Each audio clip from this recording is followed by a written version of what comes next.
So, మనం నాంపల్లి లక్ష్మీ నరసింహ గుడికి వెళ్ళేక ముందర ఆన్ ద వే మనకి ఈ నాగర శిల్పం దొరుకుతది. ఈడ ఇది టనల్ లాగా మనం లోపల కూడా వెళ్ళొచ్చు. ఈడ లోపల వెళ్ళేకి టికెట్ వచ్చి 5 రూపాయలు ఒకరికి.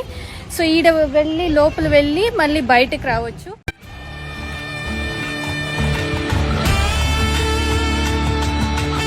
పాము శిల్పం లోపల వెళ్తా టనల్ లోపల బాగా ఎక్సైటింగ్ గా ఉంది.